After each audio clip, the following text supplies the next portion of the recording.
একজন ইতিম সাহাবী নবীজি সাল্লাল্লাহু আলাইহি ওয়াসাল্লামের কাছে এসে বলতেছেন, ইয়া রাসূলুল্লাহ, ইয়া হাবিবাল্লাহ, আমার পিতা যুদ্ধের ময়দানে ইন্তেকাল করেছে, শহীদ হয়েছে, শাহাদাত বরণ করেছে। আমার অনেকগুলো বোন আছে, এই বোনদেরকে বিবাহ দিতে হবে, আমারও বিয়ে করার প্রয়োজন। আমার একটা বাগান আছে, এই বাগানটা আমি একটু ওয়াল দিতে চাই, বেড়া দিতে চাই, কিন্তু আমার প্রতিবেশী একটা আছে, ওই প্রতিবেশীর একটা খেজুরের গাছ আমার ওয়ালের মধ্যে পড়ে যায়, আমার এই পাশে চলে আসে। ইয়া রাসূলুল্লাহ, ইয়া হাবিবাল্লাহ, হুজুর, ওই সাহাবীকে বলে একটু আমাকে সেই গাছটা দিয়ে দেওয়া যায় না, আমি কিনতে চাই। আমি এতিম মানুষ, হয়তো আমাকে দান করে দিল, না হয় আমার কাছে বিক্রি করো। নবী আমার ওই সাহাবীকে দেখলেন, সাহাবীর নাম লুবাবা।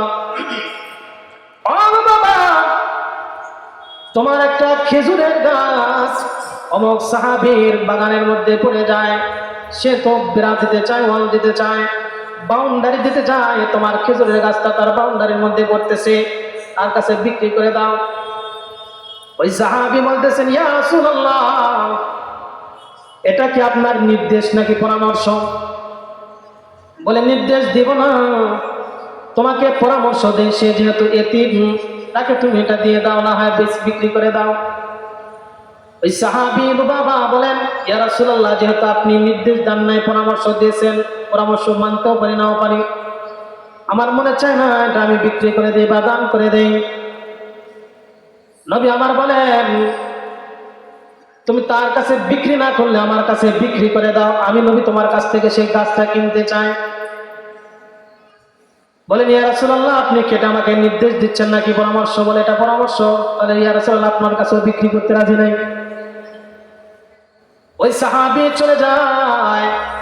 নবী আমার ডাক দিয়ে বলে, ও বাবা শোনো, তুমি যদি ওই একটা খেজুরের গাছ আমি নবীর কাছে বিক্রি করো, আমি নবী তোমাকে জান্নাতের মধ্যে একটা বালাখানা, একটা বাগানের ব্যবস্থা করে দিব, জিম্মাদার হয়ে যাব। সুবহানাল্লাহ।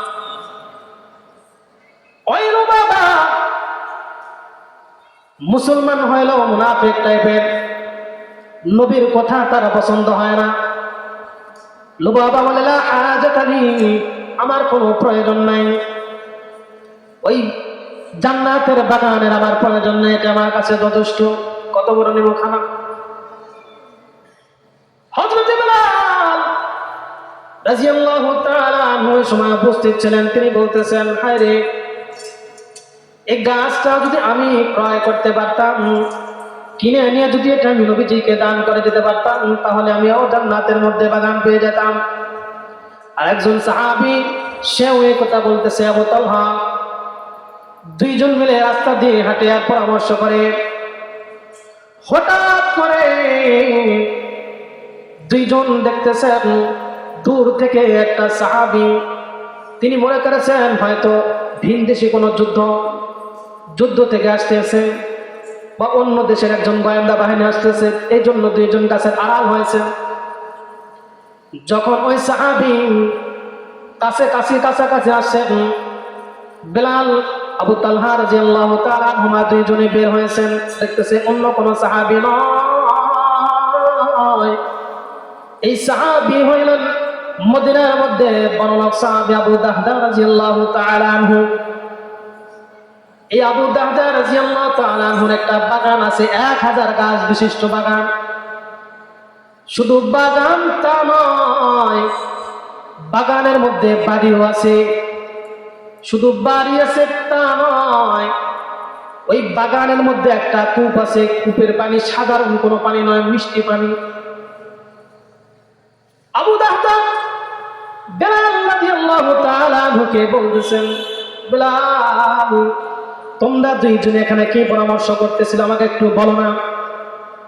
বিলাল রাদিয়াল্লাহু তাআলা আনহু তিনি বলতেছেন, ও আবু দাহদা, আপনি তো একজন বড় সাহাবী, নবীজির কাছে একজন ইতিম সাহাবী এসে এই অভিযোগ দিয়েছে।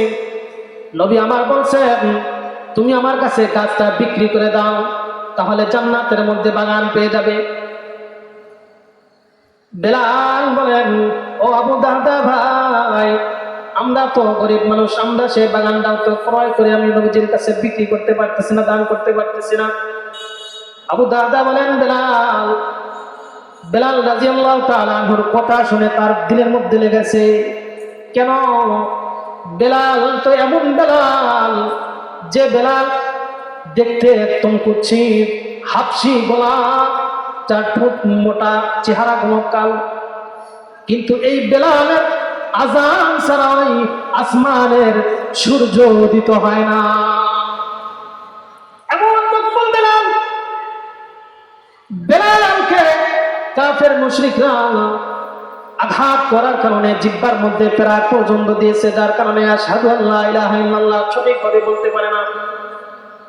সাহাবায়ে কেরাম পরামর্শ করলেন, ইয়া রাসূলুল্লাহ, এই বেলাল সে আশহাদু সঠিকভাবে বলতে পারে না, আমাদের মধ্যে অনেক ভালো ভালো কারি আছে, তাদের তেলাওয়াত অনেক সুন্দর, আজানটা অনেক সুন্দর, এমন সাহাবীদেরকে আপনি মুয়াজ্জিন বানান। বেলাল কেমন, যার উচ্চারণ সহি নাই। নবীজি পরামর্শ করে একজনকে বললেন যে তুমি আজকে আজান দিবে। ফজরের আজান হয়েছে ঠিক, সাহাবায়ে কেরাম শুধু দেখতেছে, আলো হয় না, কেন আলো হয় না, সূর্য কেন উদিত হয় না, শরৎ হয় না, ফসফা হয় না। আল্লাহ তাআলা ওহী নাযিল করলেন, ও নবীজি, আমার বেলাল যতক্ষণ পর্যন্ত আজান দিবে না ততক্ষণ পর্যন্ত আমি আল্লাহ তাআলা সূর্যকে উদিত করব না। এমন মকবুল বেলাল। শুধু তাই নয়, নবী আমার মেরাজের রজনীতে জান্নাত ভ্রমণ করেন, সেখানেও বেলাল রাদিয়াল্লাহু তাআলা জান্নাতের মধ্যে খরম পায়ের দেওয়া হাঁটার আওয়াজ পর্যন্ত পায়। এসে বলতেছে, বেলাল, জান্নাতের মধ্যে আমি তোমাকে দেখতে পাইলাম, তোমার আওয়াজ পাইলাম, তুমি কি আমল করো, কি এমন বিশেষ তোমার আমল আছে যে আমলের কারণে তোমাকে জান্নাতের মধ্যে দেখলাম? বেলাল রাদিয়াল্লাহু তাআলা আনহু বলতেছেন, ইয়া রাসূলুল্লাহ, আমার তো সেরকম কোনো আমল নাই, কিন্তু একটা আমল আছে, সেটা হলো আমার যখনই ওযু ছুটে যায় তখনই আমি ওযু করি, আর যখনই ওযু করি তখন আমি সালাত, আমি 2 রাকাত নামাজ আদায় করি। 2 রাকাত ওযুর নামাজ আমি আদায় করি, যার কারণে হয়তো আল্লাহ তাআলা খুশি হয়ে আপনাকে জান্নাতের মধ্যে আমাকে জান্নাতের মধ্যে আপনার দর্শন দিয়েছেন।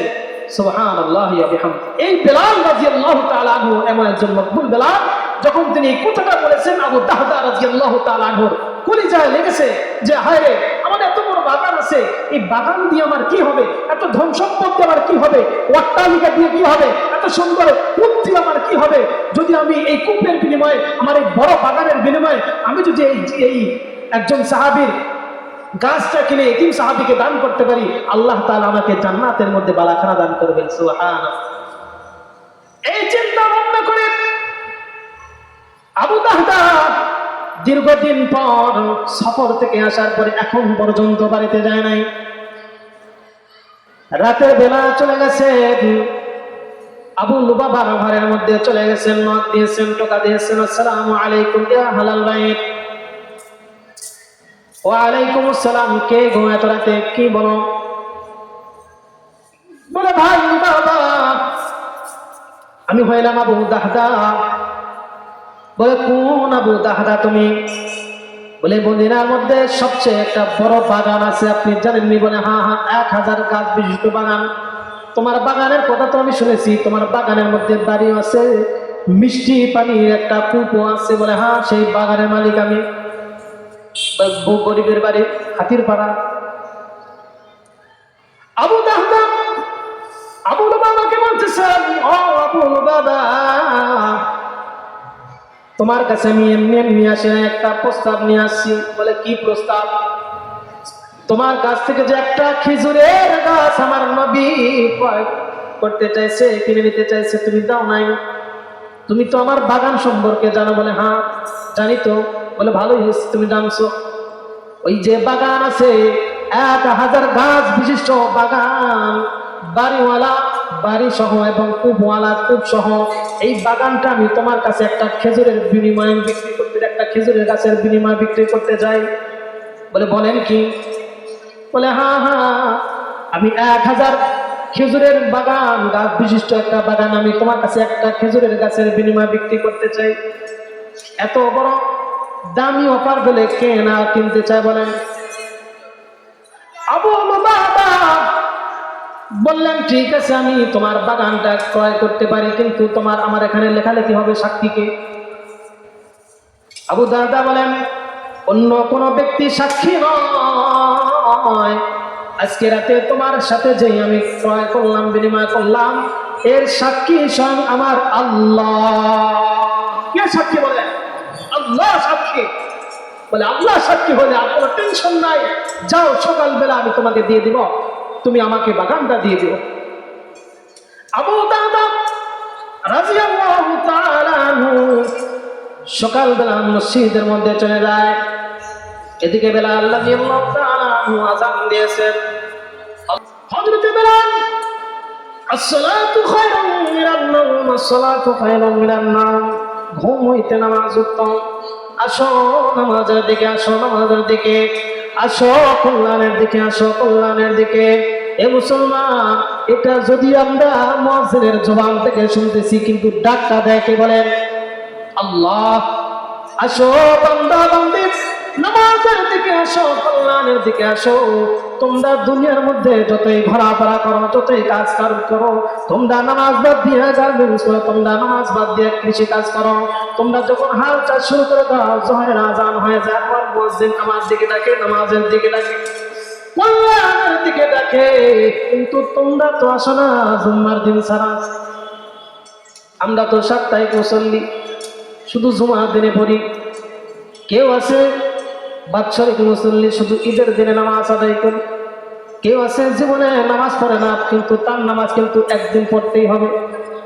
সে যদিও নামাজ পড়ে নাই, কিন্তু তাকে সামনে নিয়ে সকলে নামাজ আদায় করবে, ওই নামাজটা হবে জানাজার নামাজ। এ মুসলমান, আমার আল্লাহ মুয়াজ্জিনের মাধ্যমে বারবার আমাদেরকে ডাকেন, আসো নামাজের দিকে, আসো কল্যাণের দিকে। হযরত বেলাল মসজিদে নববীতে আযান দিয়েছে। আযান দেওয়ার পর সাহাবায়ে কেরাম মসজিদের মধ্যে আসতেছেন। নবীজি হুজরাখানা থেকে যখন মসজিদের মধ্যে ঢুকেছেন, প্রবেশ করেছেন, সঙ্গে সঙ্গে হযরতে আবু দারদা রাদিয়াল্লাহু তাআলা আনহুকে দেখতেছেন। দেখার সঙ্গে সঙ্গে তিনি মুস্কি হেসে দিয়েছেন। ও আবু দারদা, তুমি আজকে রাতে যেই ক্রয়টা করেছো, এটা আল্লাহ তাআলা ওহীর মাধ্যমে আমাকে জানায় দিয়েছেন। আল্লাহ তাআলা তোমার জন্য জান্নাতের মধ্যে বালাখানার ব্যবস্থা করে দেবে। সুবহানাল্লাহ। আবু দারদা নবীজিকে যখন নবীজির কাছ থেকে সুসংবাদ চলেছেন, নামাজের পরে চলে গেছেন বাগান বাড়িতে। বাগানের ভিতরে প্রবেশ করে না, বাহির থেকে স্ত্রীকে ডাকতেছে, ও আমার প্রাণের স্ত্রী শোনো। বলে স্বামী আমার, আপনি আসছেন? কখন আসছেন? ভিতরে আসছেন। বলে না না না, আমি আর এই বাগানের মধ্যে প্রবেশ করতে পারবো না, আমি আর প্রবেশ করতে চাই না। বলে কেন? বলে এই বাগানটা আমি বিক্রি করে দিয়েছি। বলে কি বলেন? বাগান আবার বিক্রি করলেন কিভাবে, কেমনে? আপনার মাথা ঠিক আছে? আমরা থাকবো কই? এত সুন্দর বাগান, বাগানের মধ্যে ঘর আছে, বাড়ি আছে, সুন্দর একটা কূপ আছে, মিষ্টি পানি, এমন একটা সুন্দর কূপওয়ালা বাড়িওয়ালা বাগান আপনি কেমনে বিক্রি করতে পারলেন? বলে আমার প্রাণের স্ত্রী শোনো, এটা দুনিয়ার আমি কারো কাছে বিক্রি করি নাই, এটা আমি জান্নাতের বিনিময়ে রাহমাতাল লিল আলামিন নবীজির কাছে এক সাহাবীর কাছ থেকে আমি ক্রয় করে দিয়েছি, বিক্রয় করে দিয়েছি। তার খেজুরের বাগানটা আমি ক্রয় করেছি, আর আমার বাগানটা তাকে দিয়েছি। বিনিময়ে রাসূল সাল্লাল্লাহু আলাইহি ওয়াসাল্লাম জান্নাতের মধ্যে আমাকে বালাখানা দান করবেন। আমাকে আল্লাহ তাআলার পক্ষ থেকে আল্লাহ তাআলা আমার জন্য বালাখানার ব্যবস্থা করে দিবেন। আল্লাহ তাআলা আমাকে এর চেয়ে ভালো বাগান দান করবেন। ও প্রাণের স্ত্রী শোনো, সন্তানদেরকে নিয়ে তুমি ঘর থেকে বের হয়ে আসো, তোমার আসবাবপত্রগুলো নিয়ে আসো। আমি আর যেতে চাই না। স্ত্রীও কেমন?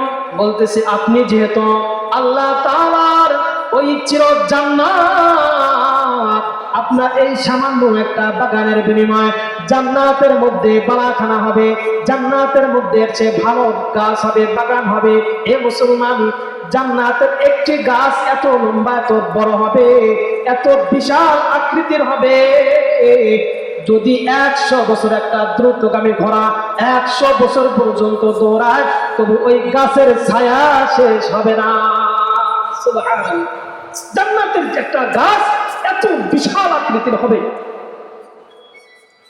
দুনিয়ার 50,000 বছর আর জান্নাতের একদিন। তাহলে চিন্তা করেন গাছটা কত হাজার বছরের রাস্তা। দুনিয়া একদিনের সমান 50,000 বছর। তাহলে 100 বছর পর্যন্ত দ্রুতগামী ঘোড়া যদি চলে, তা সেই বাগান, যে গাছ, গাছের ছায়া শেষ হবে না। তাহলে গাছটা হবে কত বড়। তো অত বড় একটা বাগানের বিনিময়ে আমি দুনিয়ার সামান্য 1000 গাছের বাগান আমি বিক্রি করে দিয়েছি। এবার আবু দাহদা রাদিয়াল্লাহু তাআলা আনহুর স্ত্রী বলতেছে যে না, আপনি এবার সওদা ভালো একটা জিনিস আপনি ক্রয় করেছেন, একটা সামান্য একটা বাগানের বিনিময়ে আপনি জান্নাতের মধ্যে বালাখানা, এরপরে জান্নাতের মধ্যে আপনি বাগান পেয়ে যাচ্ছেন, এর চেয়ে ভালো আর কি হইতে পারে। এই জন্য মুসলমান, আমরা সেই বাগানে যাইতে চাই না।